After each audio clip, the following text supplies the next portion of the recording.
아야, 네 혹시 그 이야기 들었나? 우리 동네 옆집 철순의 말이다. 아버지 돌아가신 그날 집안이 완전 뒤집혔다 아인교. 뺑소니가 행복을 통째로 앗아가 버렸는데 그래도 그 속에서 또 다른 사랑이 피어났다 앙카나.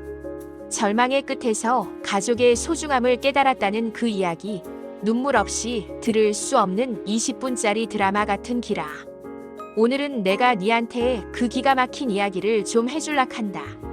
1980년대 대구, 그때는 참 우여곡절이 많던 시절이었지. 박정희 대통령 때 시작된 산업화랑 도시화가 80년대에도 쭉 이어지면서 다들 잘 살아보려고 아등바등하던 때였다 아이가. 월급도 오르고 텔레비전 같은 전자제품도 집에 한두 개씩 늘어나고 농사짓는 사람들은 줄어들고 도시 공장에 일하는 사람들이 확 늘었었지. 1985년에는 우리나라 인구가 4천만 명을 넘어섰다 앙카나. 그때는 말이다. 온 세상이 빨리빨리 돌아가는 것만 같았다.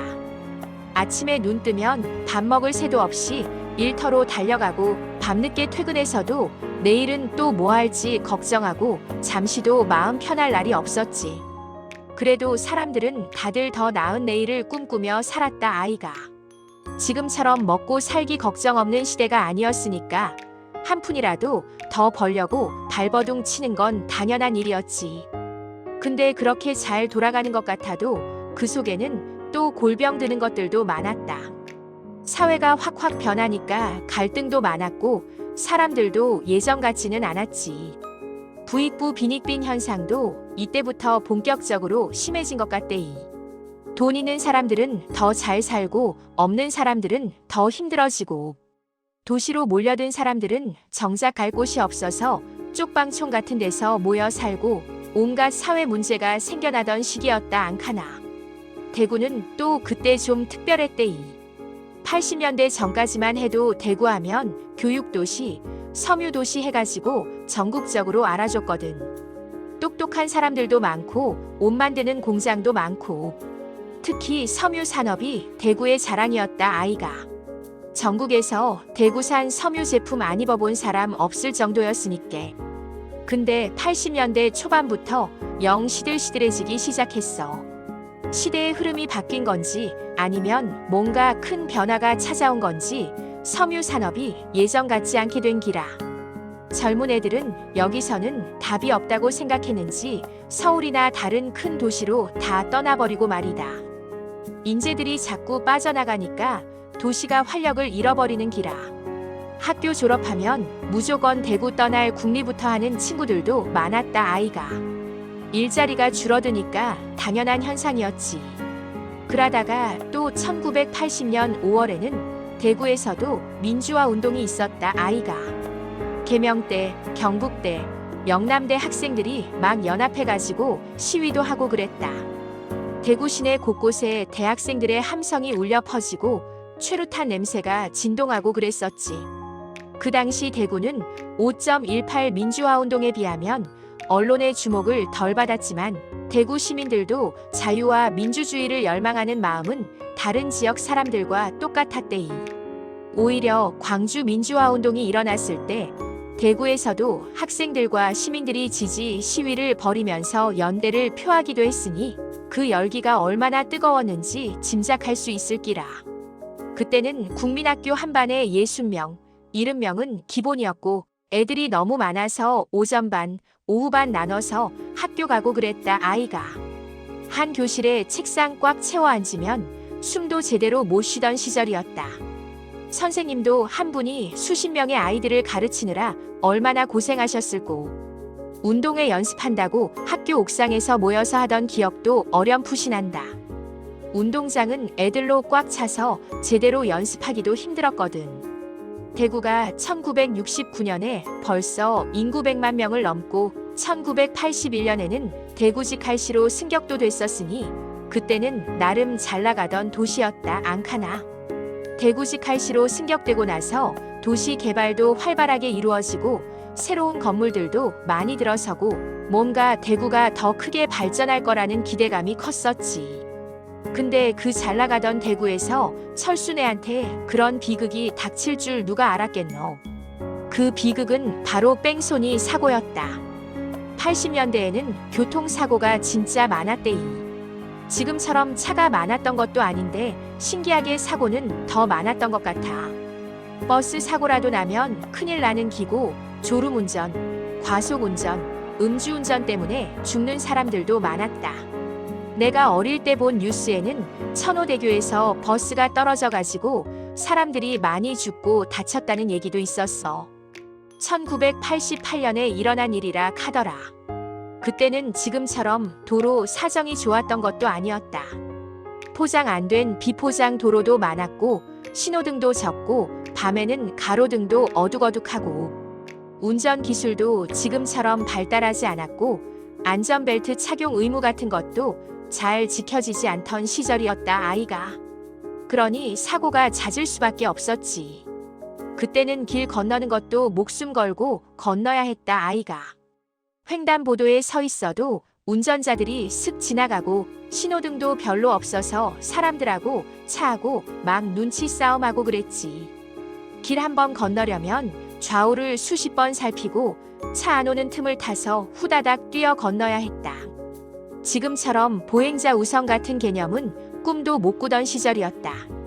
보행자는 그냥 알아서 조심해야 하는 존재였던 기라.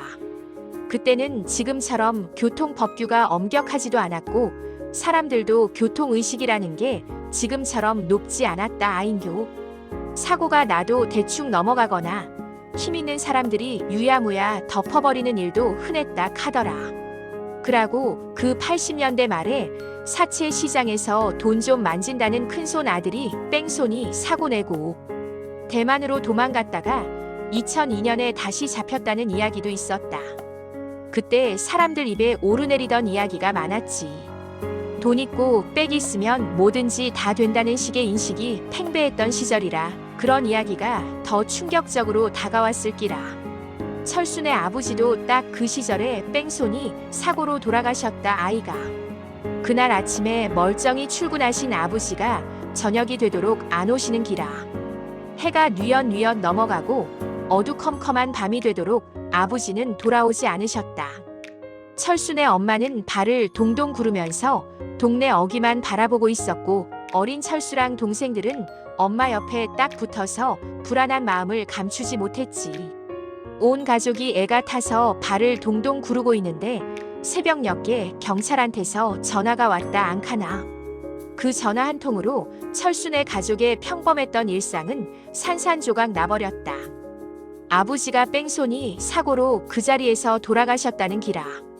믿을 수 없는 소식에 엄마는 그 자리에서 주저앉아버리고 넋 나간 얼굴로 멍하니 천장만 바라봤다. 어린 철수는 무슨 영문인지도 모르고 엄마 옆에서 엉엉 울고 있는 어린 동생 손잡고 같이 울기 시작했다 카더라.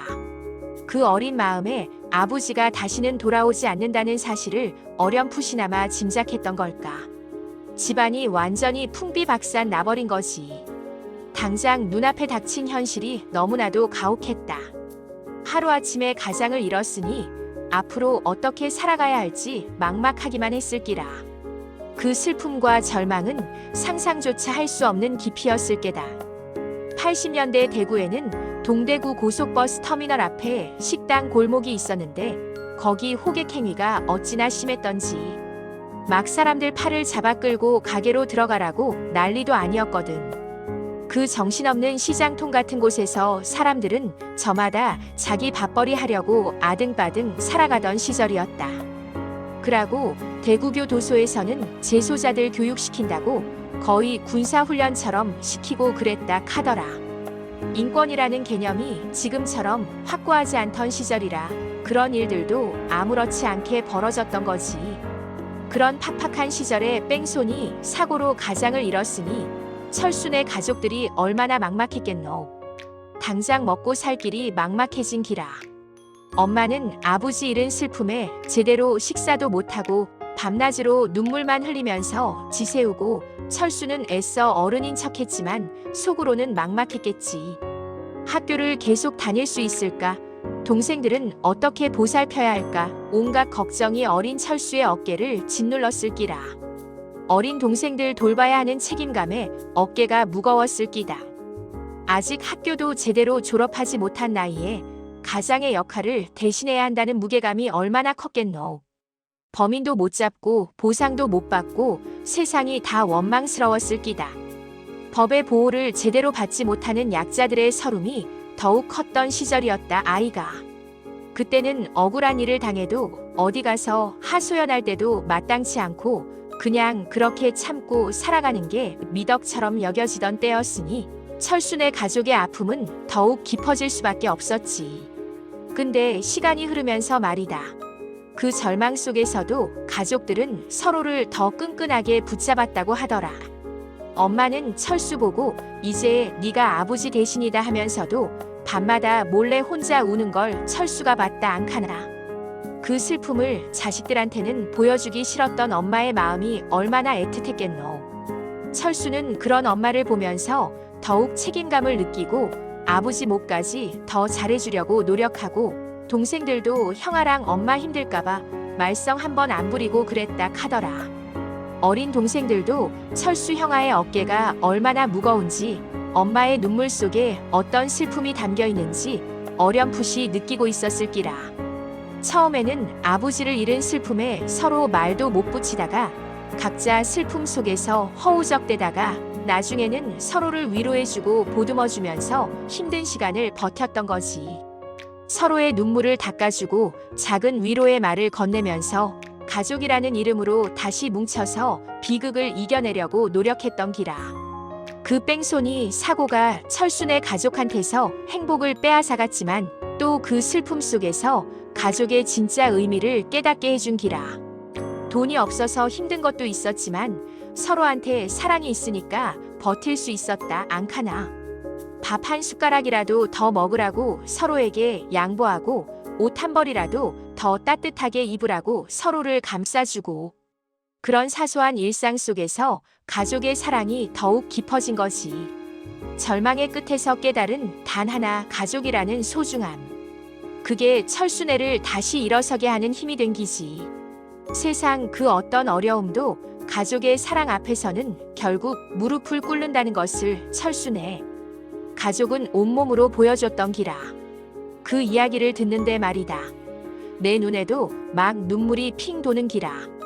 20분짜리 드라마가 따로 없다 싶었대이. 그 어떤 막장 드라마보다 더 극적이고 감동적인 이야기였다. 조영기 그 양반 음주 뺑소니 사고 났을 때도 사람들이 막 욕하고 그랬는데 철순의 가족은 억울하게 아버지 잃고도 범인 얼굴 한번 못 보고 그랬으니 얼마나 한이 맺혔겠노. 그때 그 시절에는 그런 억울한 일들이 참 많았거든. 정의가 제대로 구현되지 못하고 돈 있고 힘 있는 사람들이 자기들 입맛대로 다 해먹던 시절이었다. 아이가. 법보다는 주먹이 가깝고 돈이 곧 권력이었던 비정한 시대였다. 그래서 철순의 이야기가 더 가슴 아프게 다가오는 기라. 겉으로는 조용하고 평화로운 것 같았던 80년대 대구. 그 속에서는 이렇게 평범한 사람들의 삶이 송두리째 흔들리고 아픔을 겪는 일들이 비일비재했단 말이지. 그러나 그 비극 속에서도 굴하지 않고 서로를 의지하며 굳건히 살아가는 사람들의 이야기는 언제 들어도 감동적이다. 아이가. 철순애는 뺑소니 사고로 아버지를 잃었지만 그 아픔을 딛고 더 단단한 가족으로 다시 태어났다 않카나. 그게 바로 인간의 강인함이고 사랑의 힘이 아닐까 싶다. 절망 속에서도 희망을 잃지 않고 서로를 향한 굳건한 믿음으로 역경을 이겨낸 철순의 가족의 이야기는 우리에게 많은 것을 시사한다. 니도 혹시 살면서 힘든 일이 생기면 철순의 가족 이야기를 한번 떠올려봐라. 아무리 힘들고 어려운 상황이라도 가족이라는 울타리가 있으면 다시 일어설 수 있는 힘이 생긴다는 것을 말이다. 우리 지금은 너무 당연하게 여기는 가족의 소중함을 철순애는 그 비극적인 사건을 통해 다시금 깨달았던 기라. 눈에 보이지 않는 사랑의 힘이 얼마나 위대한지 온몸으로 보여준 셈이지. 아, 그 이야기 들으니까 또 가슴이 뭉클하네. 역시 사람은 혼자 사는 게 아니라 서로 기대고 의지하면서 살아가는 존재라는 걸 다시 한번 느끼게 된다, 아이가. 정말 슬프지만 아름다운 이야기였지. 응, 그렇다. 그게 우리 사는 세상이다. 슬픔 속에서도 한 줄기 희망을 찾아내고 그걸 또 지켜나가면서 살아가는 게 인생 아니겠나. 철순의 가족한테는 그 희망이 바로 서로를 향한 사랑이었던 기지. 참말로 대단한 사람들이다 싶다.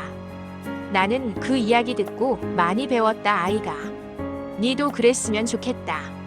우리도 철순애처럼 어떤 어려움이 닥쳐도 가족끼리 서로 잘 보듬고 살아가야 할 끼다. 매일매일 사랑한다는 말은 못해도 서로를 아끼고 배려하는 마음만은 잊지 말고 말이다. 그게 바로 우리를 지켜주는 가장 큰 힘이 될 끼다. 알았지?